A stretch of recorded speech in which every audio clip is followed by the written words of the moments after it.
Good morning. ટોર્કના મુદ્દામાં મારી પાસે 2-3 ડાઉટ એવા આવ્યા હતા કે અગર ટોર્ક માની લ્યો કે મને ક્વેશ્ચન એવો હતો કે ટોર્ક આ દિશામાં લાગે છે તો પદાર્થ એ દિશામાં ગતિ કેમ નથી કરતો, બરાબર?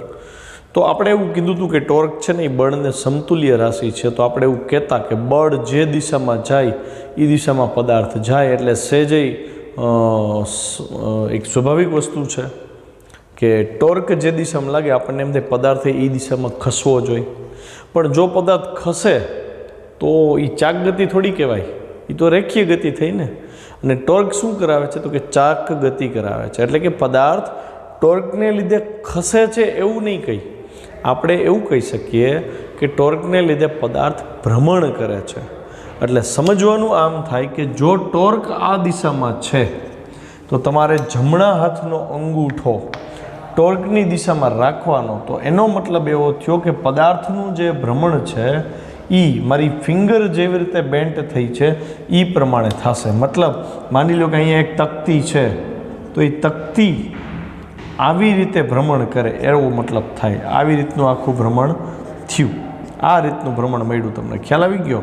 તો આ ભ્રમણ છે એનો મતલબ ટોર્ક આ થયું. જો ભ્રમણની દિશા આપણે ઉલટાવી નાખીએ તો ટોર્કની દિશા પણ ઉલટી થઈ જાય.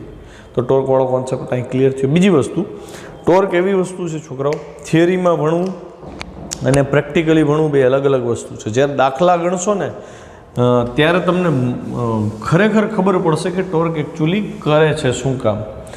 30-40 દાખલા ગણશી પછી ટોર્ક તમને સમજાશે. એટલે ક્યાંય મૂંઝવણ અનુભવાતી હોય કે ટોર્ક નથી ખબર પડતી તો ઉપાધિ જરાય ન કરતા.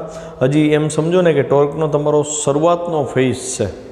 જેમ જેમ એના MCQ ગણતા જશી, જેમ જેમ એના દાખલા ગણતા જશું, તેમ તેમ તમારું ટોર્ક કોન્સેપ્ટ ક્લિયર થતું જશે, બધું ક્લિયર થતું જશે, બરાબર? સરસ ઉદાહરણ છે ટોર્ક અનુસંધાનમાં. ઉદાહરણ 7.15 છે. ટેક્સ્ટબુકમાં બહુ શોર્ટમાં સમજાવીને પૂરું કરી દીધું છે. આપણે બહુ ડિટેલથી આને કરશી અને આને ગણવાની 2-3 ટેકનિક પણ હું આપીશ. તમને એમ કીધું છે કે એક ફ્લાય વ્હીલ છે. ફ્લાય વ્હીલ એટલે તકતી છે, ધાતુની હોઈ શકે, પથ્થરની, સિમેન્ટની હોઈ શકે, પણ તકતી છે. તકતી એટલે ખબર પડે ને, ડીશ છે એવું. તો એ તકતીની ત્રિજ્યા તમને રકમમાં આપી દીધી છે R 20 સેન્ટીમીટર છે. મીટરમાં ફેરવું એટલે 0.2 મીટર થાય.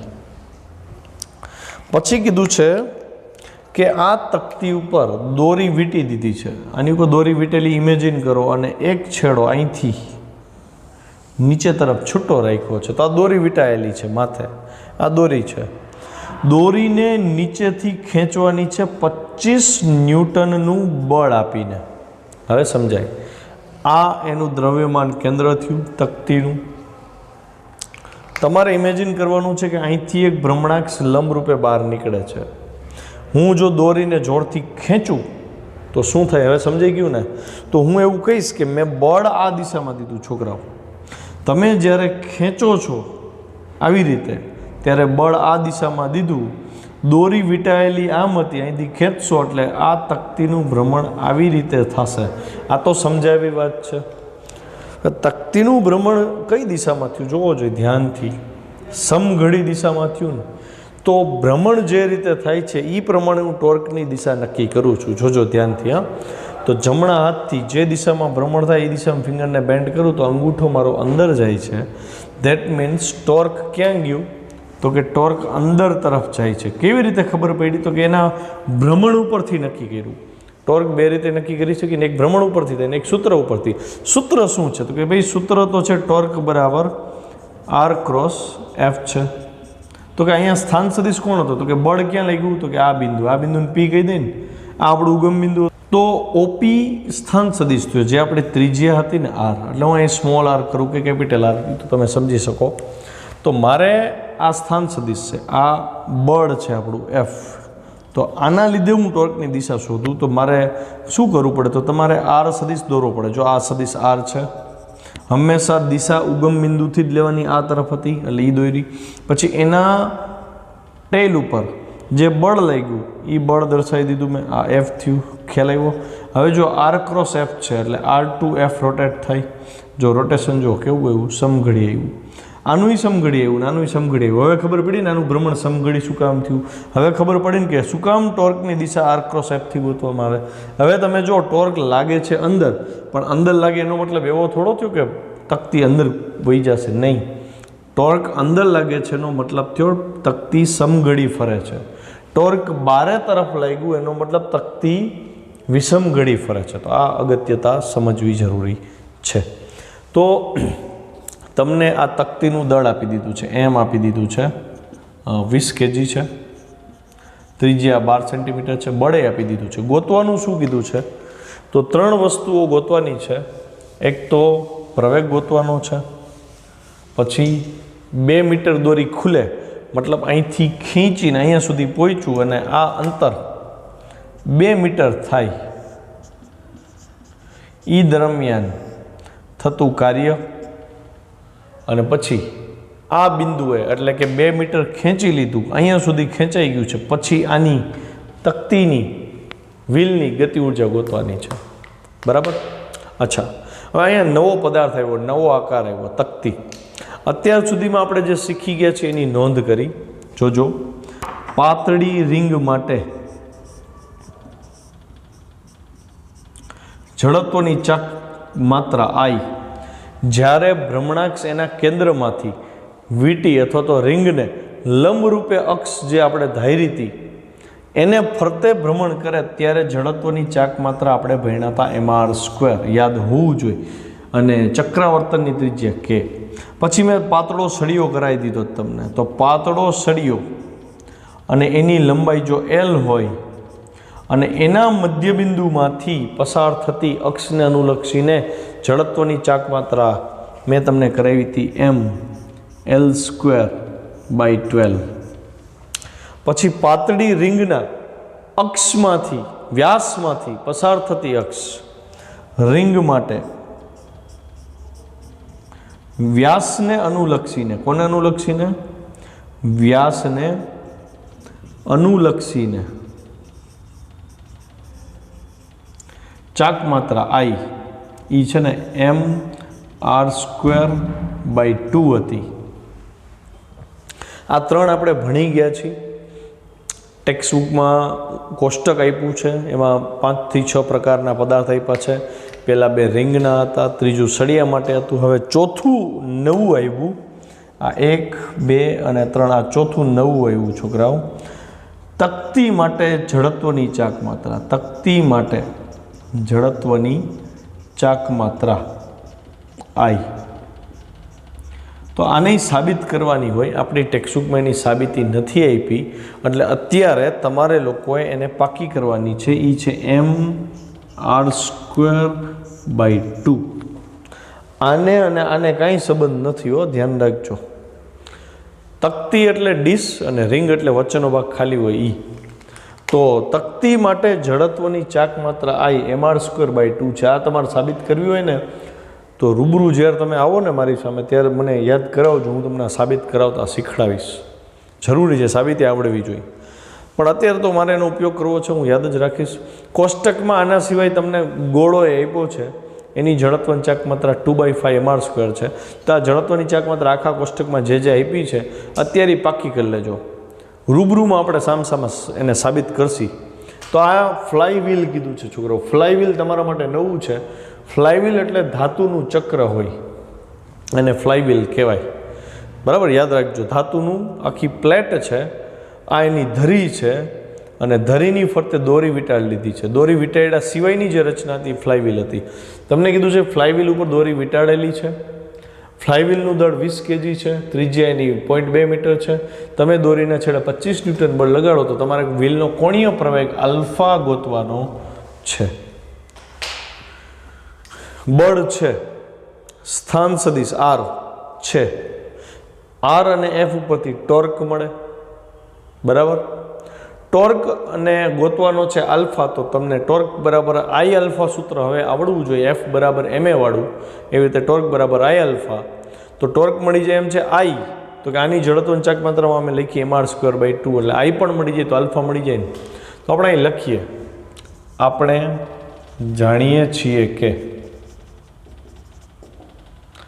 ટોર્ક બરાબર આઈ આલ્ફા, આ મોઢે થઈ જવું જોઈએ હવે.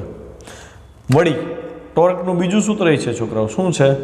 આર એફ સાઇન 90 બરાબર પણ આઈ આલ્ફા થાય. કેમ કે ટોર્ક બરાબર શું થાય? તો કાંઈ નોંધ લખ્યું તો લખી શકે. કેમ કે ટોર્ક બરાબર આર ક્રોસ એફ એ ખબર છે તમને, આઈ ટોર્ક આવડે છે ને આ ટોર્ક એ આવડે, તો બે સરખા જ થાય ને ટોર્ક. તો આર ક્રોસ એફ એટલે આર ગુણ્યા એફ, અને બે વચ્ચેનો ખૂણો જો 90 જ છે. આ ખૂણો ન લેવાય, આર અહીંથી દોરવો પડે. આ આર થયો તો આર અને ક્રોસ એફ, તો આ ખૂણો 90 થયો એટલે સાઇન 90. તો આર તમારી પાસે છે, જુઓ આર 0.2, એફ પણ તમને આપી દીધું છે 25, સાઇન 90 એટલે 1, અને આઈ ગોતવાનો છે. તો જડત્વની ચાક માત્રા mr²/2 છે. અહીંયા આર મેં સ્મોલ લીધો છે, આર એટલે તકતીની ત્રિજ્યા થાય, અને ગુણ્યા આલ્ફા તમારે ગોતવાનો છે. તો 0.2 ગુણ્યા 25 એટલે 5, ગુણ્યા છેદનો 2 ઉપર આવી ગયો, એમ તમને આપી દીધું છે 20 એટલે એમ અહીં 20, અને ગુણ્યા આરનો સ્ક્વેર, આર 0.2 છે એટલે અહીં 0.2નો સ્ક્વેર, તો તમને આલ્ફા મળી જાય. માટે આલ્ફા બરાબર સાદું સ્વરૂપ આપો, 5 દુ 10, 10/20 એટલે 1/2, આ 1/2 ગુણ્યા 0.2 એટલે 2/10 એનો સ્ક્વેર એટલે 4/100, છેદનો છેદ અંશમાં. ખબર પડી ને? તો 100/8 કરવાનું છે છોકરાઓ. તો હું લખીશ અહીંયા 100/4 25, 25/2 12.5, અને આલ્ફા કોણીય પ્રવેગ છે એટલે એકમ લખીશ રેડિયન પર સેકન્ડ સ્ક્વેર. આ પહેલો જવાબ થયો. પહેલો જવાબ થયો. તરત આવા જ્યારે 2-3 ક્વેશ્ચન પૂછ્યા હોય ને ત્યારે બોક્સ કરવાનું ભૂલવાનું નહીં. પરીક્ષકને ખબર પડવી જોઈએ કે પહેલો જવાબ અહીંયા છે, બીજો જવાબ અહીંયા છે. હવે બીજો ક્વેશ્ચન, દોરી 2 મીટર ખુલે ત્યાં સુધીમાં ખેંચાણ બળ વડે થતું કાર્ય. આને હું તમને 2 રીતે ગણતા શીખવાડીશ, એક સહેલી રીતે, એક અઘરી રીતે. આપણે 2 શીખવાની છે. અઘરી રીતે એટલે કરાવીશ કે તમને ટોર્ક સાથે પનારો પડતા શીખે, ચાક ગતિમાં હિસાબ કરવાની આવડત વધે. અહીંયા જો 2 મીટર દોરી ખુલી એટલે તમે આ પી કણથી દોરી ખેંચી તો સ્થાનાંતર કેવું થયું? રેખીય થયું. અને બળ રેખીય બળ જ હતું એફ. તો રેખીય બળ છે, રેખીય સ્થાનાંતર છે, તો કાર્ય ગોતવાનું કીધું છે. તો હું અહીં લખીશ ને, અહીં સ્થાનાંતર કેટલું થયું? તો કે 2 મીટર જેટલું. અચ્છા, બળ કેટલું છે? તો કે ભાઈ 25 ન્યૂટન. અને સ્થાનાંતરની દિશા નીચે, બળની દિશા નીચે, બેયની દિશા સરખી, તો ડબલ્યુ બરાબર શું થાય? તો કે ભાઈ એફ ડી કોસ 0. કેમ કે એફ અને ડી પેરેલલ છે. સમજાય ને? ડી શું લીધું? તો કે 2 મીટરનું સ્થાનાંતર છે. આ આપણો ડી થયો. ખબર પડી? તો એફની વેલ્યુ 25 ગુણ્યા 2 એટલે 50 જૂલ કાર્ય છે એટલે જૂલ થાય ને. તો આ તમારો જવાબ થઈ ગયો. પણ મારી એવી ઈચ્છા છે કે આ રીત તો 6થા ચેપ્ટરની થઈ ને કાર્યવાળી, પણ આપણે ભણી છીએ 7મું ચેપ્ટર. તો હું એવું ઈચ્છું છું કે ભાઈ અહીંયા કાર્ય તમે 7મા ચેપ્ટરની મદદથી જ ગોતો. એટલે આ એક્સ્ટ્રા મેથડ છે, આ તમારે શીખવાની છે. એક્સ્ટ્રા મેથડ કાર્ય શોધવા માટે. બરાબર? ચાક ગતિમાં કાર્ય બરાબર શું થાય? અહીંયા કેમ એફ ડી હતું એમ અહીંયા શું હતું? ટોર્ક થીટા હતું. હા કે ના? ડબલ્યુ બરાબર ટોર્ક થીટા થાય. તો એમાં થીટા ગોતવો પડે. ટોર્ક તો ગોતીને બેસી ગયા છે. જો ટોર્ક અહીંથી મળી જાય છે 0.2 ગુણ્યા 25 એટલે 5 થાય. ટોર્ક છે આપણી પાસે, ટોર્ક છે પણ થીટા નથી. થીટા ગોતવો પડે ને. થીટા કેમ મળે એ સમજાવું તમને, જોજો. જ્યારે એક પરિઘનું ભ્રમણ થાય, એક પરિઘનું ભ્રમણ થાય ત્યારે ખૂણો કેટલાનો બને? તો કે 2π નો. એટલે હું અહીં ત્રિરાશિ માંડીશ. જો એક પરિઘના ભ્રમણે માટે ખૂણો તો કે 2π રેડિયન. સમતલ કોણે કહી શકો? તો અહીંયા એક ભ્રમણ કરાયું. ઓકે, તો હું હવે એમ કહીશ કે અહીંથી હું 2 મીટર દોરી ખેંચું છું તો પરિઘ એક નહીં થયો હોય, ઘણા બધા પરિઘ થયા હોઈ શકે ને. તો અહીંયા એક પરિઘની લંબાઈ હતી, એની બદલે હવે આની લંબાઈ કેટલી લેશો તો કે 2 મીટર. કેમ તો કે 2 મીટર ખેંચ્યું, અહીંથી દોરી 2 મીટર ખેંચાણી, તો અહીંયા એટલા પરિઘ મળ્યા કે જેની લંબાઈ 2 મીટર થાય. તો હું અહીંયા એક પરિઘ લખવાને બદલે પહેલાં તો એવું લખીશ કે 2πr લંબાઈએ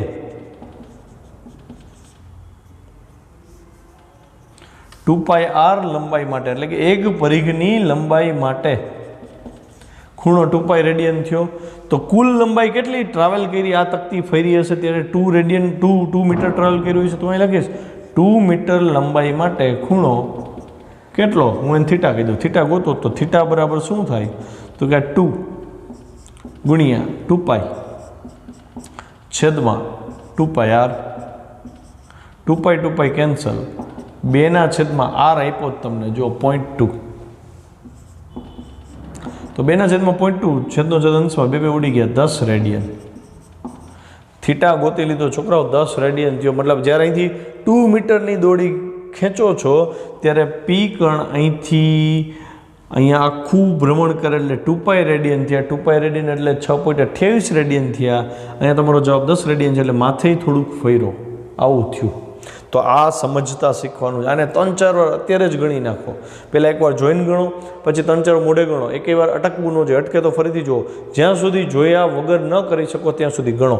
થીટા મળી ગયો. હવે કાર્યનું સૂત્ર તમારે મૂકવાનું છે. તો અહીં W બરાબર ટોર્ક, ફરીથી હું એમ જ કરું છું, RF sin 90 ગુણ્યા થીટા કેટલો છે તો કે 10 રેડિયન. R કેટલો હતો તો કે 0.2 ગુણ્યા F કેટલું હતું તો કે 25 ગુણ્યા 10. જો 0.2 ગુણ્યા 25 5 ગુણ્યા 10 50 જૂલ. તો આ કાર્ય એટલું જ આવ્યું. જો અહીંયા ધ્યાન પડ્યું ને, તો મતલબ બળથી કરેલું કાર્ય કરીએ કે ટોર્કથી કરેલું કાર્ય કરીએ સરખું જ મળ્યું.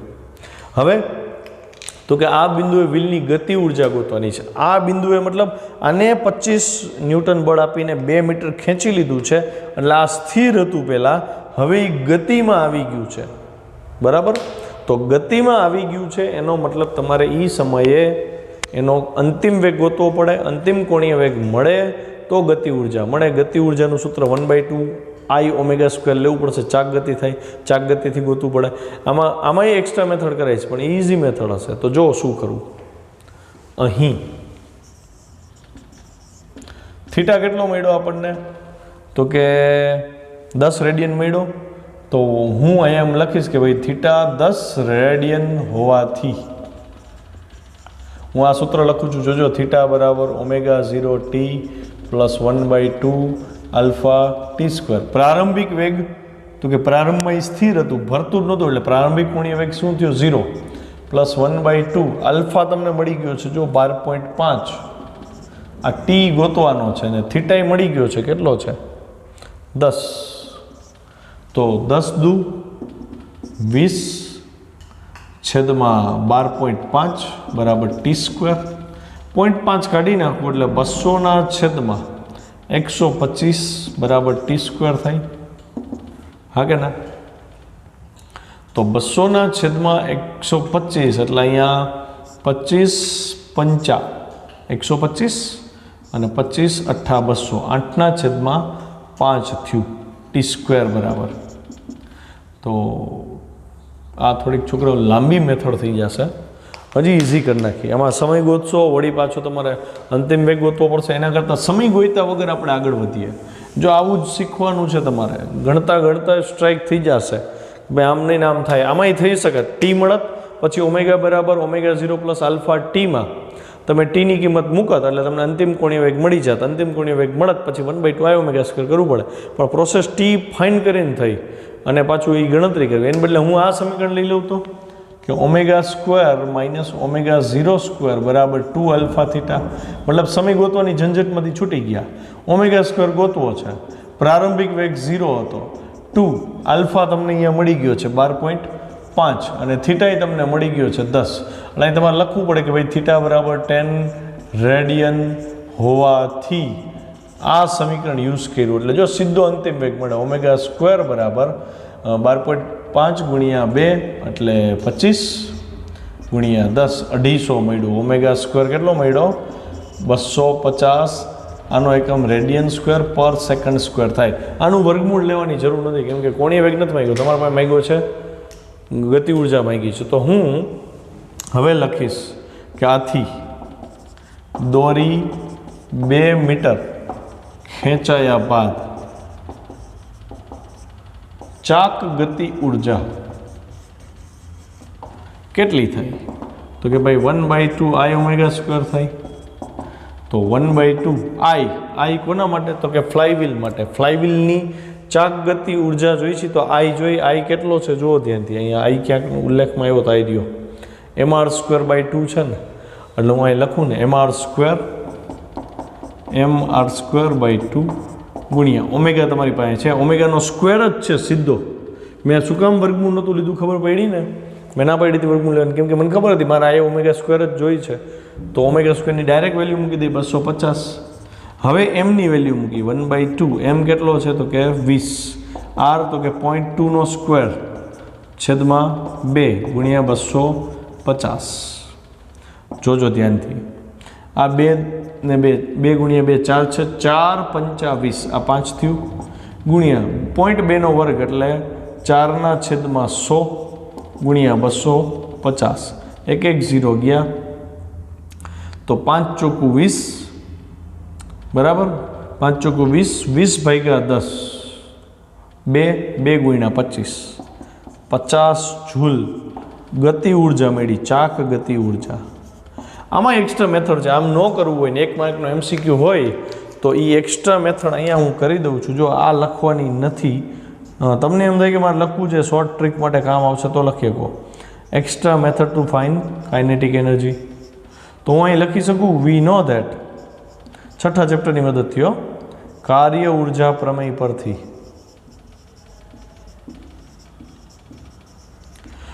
W બરાબર ડેલ્ટા કે થાય ને, જસ્ટ સ્ટ્રાઇક થઈ ગયો. હવે W બરાબર ડેલ્ટા કે થાય.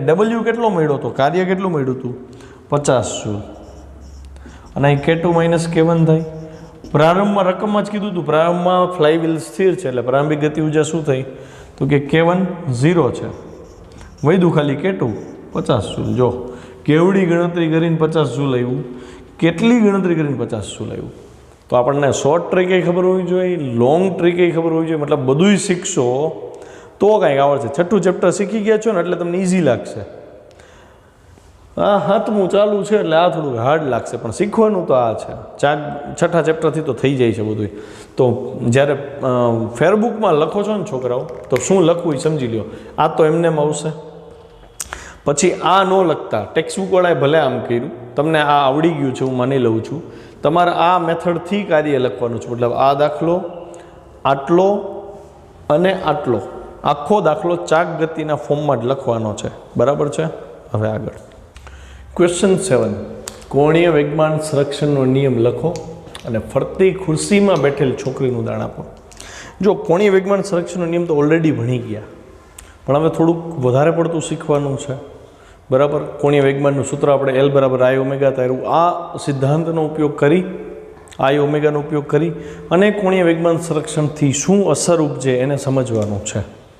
બરાબર? એ પહેલાં થોડાક ઉદાહરણ આપું. તમે જોયું હશે સ્કેટિંગવાળા ડાન્સ થતા હોય છે, ઘણી ચેનલમાં દેખાડતા હોય છે. તો જે ગર્લ સ્કેટિંગવાળો ડાન્સ કરતી હોય ને ત્યારે એ એક સ્ટેપ કરે છે ફોલો. કયું સ્ટેપ? તો કે એકદમ ફૂલ સ્પીડથી પોતાના એક પગ ઉપર ભ્રમણ કરે છે, નીચે સ્કેટિંગ પહેરેલા હોય. જ્યારે એ સ્કેટિંગ કરે છે ને એ રીતે, મતલબ ભ્રમણ ચાલુ હોય ને એ દરમિયાન તમે માર્ક કરજો, એના હાથ છે ને એ ઉપર લઈ જાય છે, મતલબ બે હાથ શરીરને સમાંતર ગોઠવી દે છે, એટલે કે એક સીધી રેખા જેવો આકાર એણે ધારણ કર્યો.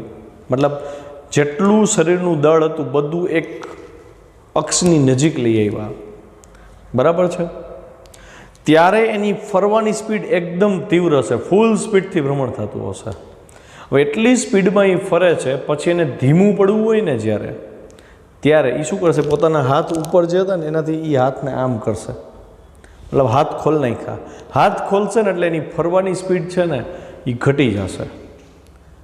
એમાં એની પગની ટેકનિક કોઈ કામ નથી કરતી સ્પીડ વધારવામાં અને સ્પીડ ઘટાડવામાં. એમાં જે ટેકનિક કામ કરે છે એ હાથ ફોલ્ડ કરે ને એટલે સ્પીડ વધી જાય, હાથને ઓપન કરે એટલે સ્પીડ ઘટી જાય. તો આ સિદ્ધાંત એ કોણીય વેગમાન સંરક્ષણનો સિદ્ધાંત છે. આવું થવાનું કારણ શું થાય છે એ આપણે સમજીએ. બરાબર. તો જેટલા જિમ્નેસ્ટિક્સ છે જેમાં એક આયરે જાજુ બધું ચાક ગતિ થતી હોય, શરીરને ભ્રમણ કરાવવું પડતું હોય, એમાં ક્યાંક ને ક્યાંક આ સિદ્ધાંતનો ઉપયોગ થાય. બરાબર. ખુરશીમાં બેઠેલા છોકરાનું ઉદાહરણ આપીએ તો ખુરશીમાં અગર એક છોકરો બેસી જાય છે, તમે ખુરશીને ફૂલ સ્પીડથી ભ્રમણ કરાવી દો છો, ફૂલ સ્પીડથી ભ્રમણ કરે, છોકરો હાથ ભેગા કરીને બેસે ને ત્યારે એની સ્પીડ વધારે હશે. જેવો છોકરો હાથ ખોલે ને તો એ ધીમે ધીમે ફરશે, વળી હાથ ભેગા કરે વળી ફાસ્ટ ફરશે. નવું બળ કે નવું ટોર્ક તો તમે આપતા જ નથી. એક જ વાર ટોર્ક આપીને ચાક ગતિ કરાવી દીધી છે. હવે હાથ ઓપન થાય તો ધીમો પડી જાય, હાથ બંધ થાય આવી રીતે ક્લોઝ તો એ ફાસ્ટ ફરવા માંડે. તો આવું થવાનું કારણ શું એ આપણી થિયરી છે. બરાબર. તો થિયરીની શરૂઆત કરીએ. જોજો ધ્યાનથી. સ્થિર અક્ષને અનુલક્ષીને ચાક ગતિ માટે કોણીય વેગમાન L બરાબર I ઓમેગા થાય. આ ચેપ્ટર એવું છે, આની દરેક થિયરીમાં તમારે શરૂઆત પાકી કરવી પડશે કે આનો જવાબ અહીંથી સ્ટાર્ટ થાય છે, બાકી બધું મિક્સ થઈ જશે. બરાબર. L બરાબર I ઓમેગા થાય. આ સૂત્ર મેં ક્યાંથી લીધું? જો હજી પ્રેક્ટિસ ન પડી હોય તો તમે આને ફોલો કરી શકો ને. P બરાબર M ઉપરથી લઈ લીધું છે. યાદ ન આવે ને L બરાબર શું હતું તોની વાત છે, પણ હવે તો યાદ રહેવું જોઈએ. આ સમીકરણનું સમય સાપેક્ષે વિકલન કર્યું.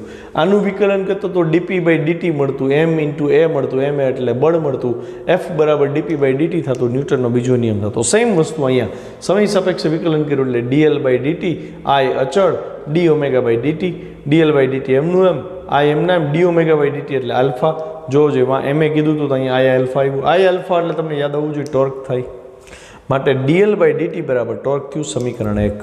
અહીં સુધી તો અમે ઘણી બધી વાર આ ચર્ચા થઈ ગઈ છે. હવે કોણીય વેગમાન સંરક્ષણનો નિયમે વણી ગયા છે કે જો ટોર્ક 0 થાય તો dl/dt 0 થાય. dl/dt તો જ 0 થાય જો L પોતે અચળ હોય. અચળનું વિકલન જ શૂન્ય થાય. એટલે જો એમાં લખ્યું dl/dt 0, બાહ્ય ટોર્ક શૂન્ય છે એટલે.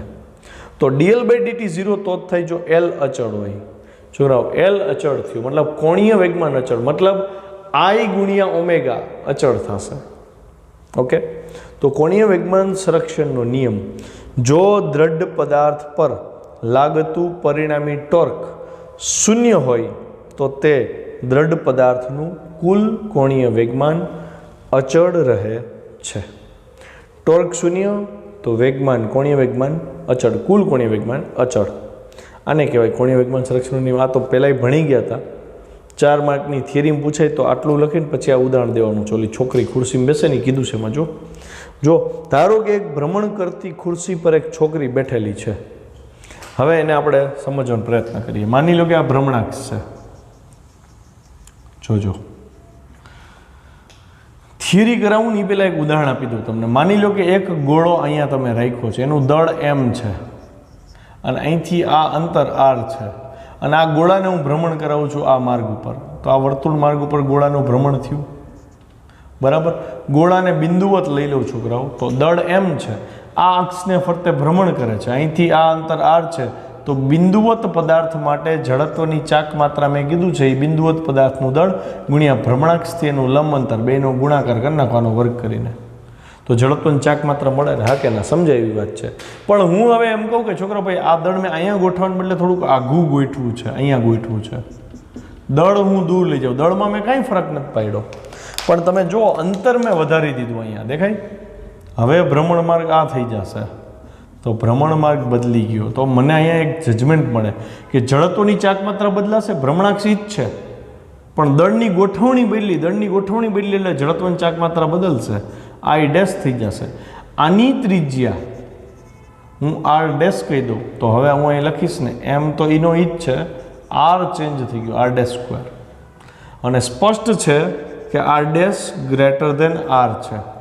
નવા વર્તુળની ત્રિજ્યા જૂના વર્તુળ કરતાં ત્રિજ્યા મોટી છે. ત્રિજ્યા મોટી હોય તો R ડેશ સ્ક્વેર મોટો થાય. આ બે સરખા જ, પણ આમાંથી આ મોટું છે, આ મોટું થયું તો I ડેશ મોટો થયો. મતલબ દળ જેમ જેમ ભ્રમણાક્ષથી આગું જતું જશે એમ એમ જડત્વની ચાક માત્રા વધતી જશે. નોંધ કરો ઉપર હાંસિયામાં, દળ જેમ જેમ ભ્રમણાક્ષથી આગું જાય એમ એમ પદાર્થની જડત્વની ચાક માત્રા વધે, કેમ કે mr² છે. અંતર વધે, ચાક માત્રા વધે. ઓકે. તો હવે ઓલી છોકરી જ્યારે ખુરશીમાં બેઠી હતી, સમજજો ધ્યાનથી હો, ત્યારે જ્યારે એ હાથ ભેગા રાખે છે ત્યારે ચાક માત્ર તમે ગોતી લીધી, ચલો આઈ છે, એનું સૂત્ર નથી પણ ગોતી તો શકો છો તમે ઇનડાયરેક્ટલી. હવે એ છોકરી જ્યારે હાથ ખુલ્લા કરે છે ત્યારે એણે પોતાના હાથનું જે દળ હતું એ ભ્રમણાક્ષ જે એના શરીરમાંથી પાસ થતી હતી ત્યાંથી એણે દળને શું કર્યું, દૂર કર્યું. દળ દૂર થાય છોકરાઓ તો હમણાં જ મેં નોંધ કરાવી ને, હાસ્ય વાંચો ફરીથી. દળ દૂર થાય તો જડત્વની ચાક માત્રા વધે. ક્લિયર? આ મુદ્દો બહુ અગત્યનો છે. મતલબ જો હાથને ફોલ્ડ કરી લે તો ચાક માત્રા ઘટે, જડત્વની ચાક માત્રા, અને જો હાથને દૂર કરે તો જડત્વની ચાક માત્રા વધે, કેમ કે અંતર વધી ગયું. આ મુદ્દો બહુ ઇમ્પોર્ટન્ટ પોઈન્ટ છે. ઓકે, હવે જોજો, હું એમ કહી દઉં કે ભાઈ ચલો હાથ ફોલ્ડ કરી દીધા, ત્યારની જડત્વની ચાક માત્રા I1 કહી દો, બરાબર. હવે હાથ ઓપન કરી દીધા તો જડત્વની ચાક માત્રા I2 કહી દો. તો કોણ મોટું થયું? હાથ ઓપન કર્યા ત્યારે I2 કીધું તો એ મોટું થયું. મતલબ હું એક નોંધ કરીશ કે હાથ ઓપન કરી દીધા છે ત્યારે ચાક માત્રા I2, હાથ ફોલ્ડ હતા એની ચાક માત્રા કરતાં વધારે છે. પણ અહીંયા કોઈ બાહ્ય ટોર્ક લગાડ્યું છે? ખુરશી તો ફેરે રાખે છે. એકવાર તમે એને ભ્રમણ આપી દીધું. હવે બાહ્ય ટોર્ક કોઈ નથી આપતા, ટોર્ક નથી આપતા, ટોર્ક 0 છે. ટોર્ક 0 હોય તો L અચળ થાય. L અચળ છે છોકરાઓ. L અચળનો મતલબ તો કે પ્રારંભનું વેગમાન, કોણીય વેગમાન, અને અંતનું કોણીય વેગમાન બે કેવા થાય? સરખા. તો પ્રારંભનું કોણીય વેગમાન કેટલું થાય? તો કે I1 ω1 થાય. હાથ ફોલ્ડ હતા ત્યારે I1 ω1 થાય. હવે તો કે અંતિમ વેગમાન તો કે I2 ω2 થાય, કેમ કે હાથ ઓપન કરી નાખ્યા એટલે જડત્વની ચાક માત્રા બદલી ગઈ. જડત્વની ચાક માત્રા બદલી ગઈ તો કોણીય વેગમાં ફેરફાર થાય. પણ આ બેના મૂલ્ય તો સરખા જ થશે ને, કેમ કે L તો શું છે? અચળ છે. ટોર્ક તો છે નહીં, તો L અચળ જ રહેવું પડે. મતલબ હાથ ફોલ્ડ હતા ત્યારનું કોણીય વેગમાન, હાથ ઓપન કર્યા ત્યારનું કોણીય વેગમાન બે સરખા થયા. આ બે સરખા થયા છોકરાઓ. તો હું અહીંયા લખી શકું ને કે I1 છેદમાં I2 બરાબર ω2 છેદમાં ω1. હવે તમે મને કહો જડત્વની ચાક માત્રા કઈ વધારે હતી? તો કે I2 વધારે છે વધારે I2 વધારે હોય તો સામે ω1 એ વધારે હોય ને તો જ બે પદ સરખા થયા ને. એટલે જ્યારે જડત્વની ચાક માત્રા ઓછી હોય તો એની કોણીય ઝડપ વધુ હોય, જ્યારે જડત્વની ચાક માત્રા વધે ત્યારે કોણીય ઝડપ ઘટે. બે વ્યસ્ત ચલનમાંથી, વ્યસ્ત ચલન એટલે એક વધે તો એક ઘટે. એટલા માટે જ્યારે બાહ્ય ટોર્ક 0 હતું અને છોકરી હાથ ખુલ્લા કરતી હતી ત્યારે એની જડત્વની ચાક માત્રા વધે છે. જડત્વની ચાક માત્રા કોણીય વેગના વ્યસ્ત ચલનમાં આવી એટલે કોણીય વેગ ઘટે. મતલબ જેવો હાથ ઓપન થશે ને એટલે ગોળ ફરવાની સ્પીડ ઘટી જશે. જેવો હાથ ફોલ્ડ કરશે એટલે જડત્વની ચાક માત્રા ઘટી, જડત્વની ચાક માત્રા ઘટી તો ફરવાની ઝડપ, કોણીય ઝડપ વધી જશે. એટલે જ ઓલી સ્કેટિંગ કરતી છોકરી જ્યારે એને ફૂલ સ્પીડથી ભ્રમણ કરવું હોય ને ત્યારે આખા હાથ ઉપર કરી નાખશે. એટલે હાથ શરીરની નજીક આવી ગયા, ભ્રમણાક્ષની નજીક આવી ગયા. દળ એનું છે, અંતર ઘટ્યું એટલે જડત્વની ચાક માત્રા ઘટી, જડત્વની ચાક માત્રા ઘટી એટલે ઓમેગા કોણીય ઝડપ વધી, ફૂલ સ્પીડથી ભ્રમણ કરશે. જેવું એને ધીમું પડવું છે ને એટલે વારાફરતી બે હાથ ઓપન કરી નાખશે. હાથ ઓપન કરશે, જડત્વની ચાક માત્રા વધશે, કોણીય ઝડપ ઘટશે, સ્પીડ ધીમી પડે તો પછી ઊભી રહી શકે. થિયરીના મુદ્દા જુઓ. જો ખુરશીને ઝડપથી ફેરવીએ અને છોકરીના હાથને સમક્ષિતિજ ફેલાવીએ, હાથ ઓપન કરાવી દઈએ તો તંત્રની ઝડપ ઘટે. જો હાથ ઓપન થયા ને તંત્રની ઝડપ ઘટી, હાથ ઓપન થયા એટલે જડત્વની ચાક માત્રા વધી એટલે ઝડપ ઘટી, કોણીય ઝડપ. અને જો હાથને ફરીથી શરીરની નજીક લઈ આવવામાં આવે તો જડત્વની ચાક માત્રા ઘટે, એટલા માટે કોણીય ઝડપ વધે. આ એણે સમજાવી દીધું એક લીટીમાં, પણ મેં તમને એડવાન્સમાં સમજાવી દીધું એટલે હવે સમજાય ને. આની સમજૂતી આ છે જે મેં તમને સમજાવ્યું. આ ઘટના કોણીય વેગમાનના સંદર્ભમાં સમજીએ. જ્યારે હાથ શરીરની નજીક છે ત્યારે જડત્વની ચાક માત્રા મેં I1 લઈ લીધી અને કોણીય ઝડપ ω1 લીધી. હાથને શરીરથી દૂર કરો છો ત્યારે સમક્ષિતિજ ગોઠવો એટલે જડત્વની ચાક માત્રા મેં I2 કીધી, કોણીય વેગ ω2 કીધું. અચ્છા, ટોર્ક તો શૂન્ય છે, ફરીને ટોર્ક આપતા નથી. કોણીય વેગમાનના સંરક્ષણના નિયમ પરથી હું એવું કહી શકું ને, પ્રારંભિક કોણીય વેગમાન બરાબર અંતિમ કોણીય વેગમાન. ઉપર ઓલું મુદ્દો લખો હોય તો લખી શકો, પ્રારંભિક કોણીય વેગમાન બરાબર અંતિમ કોણીય વેગમાન. તો પ્રારંભિક કોણીય વેગમાન એટલે હાથ ફોલ્ડ હતા ત્યારનું કોણીય વેગમાન I1 ω1 બરાબર. પછી હાથ ઓપન કરી નાખ્યા એટલે કોણીય વેગમાન I2 ω2 બે સરખા જ થશે, કેમ કે L તો અચળ છે. અચ્છા, I1 લેસ દેન I2. કેમ લેસ દેન? I1 કેમ નાનો છે? તો કે હાથ ફોલ્ડ હતા. હાથ ફોલ્ડ એટલે દળ ભ્રમણાક્ષની નજીક હતું. દળ નજીક હતું એટલે જડત્વની ચાક માત્રા ઓછી આવે. દળ દૂર જાય તો જડત્વની ચાક માત્રા વધે એટલે I2 મોટા થયા. તો આ I1 નાના છે છોકરાઓ, I1 નાના છે, I2 મોટા છે, પણ આ બે બરાબર છે. તો આ નાના હોય તો આને મોટું થવું પડે ને, તો જ આ બેનો ગુણાકાર આના જેટલો થાય. એટલે ω1 વધી ગયા, ω2 ઘટી ગયા, એટલે ω1 ગ્રેટર દેન ω2 થાય. ક્લિયર? આ ઉપરાંત એક પગ પર ચક્રીય નૃત્ય કરતા નૃત્યકાર પણ આ સિદ્ધાંતનો ઉપયોગ કરે છે. જિમ્નાસ્ટિક જ્યારે જાજી બધી ફ્લિપ કરીને આવે છે ને, તો એમાં પણ એ આ વસ્તુનો ઉપયોગ કરે છે. ઓકે, ચલો બસ આજે આટલું રાખીએ.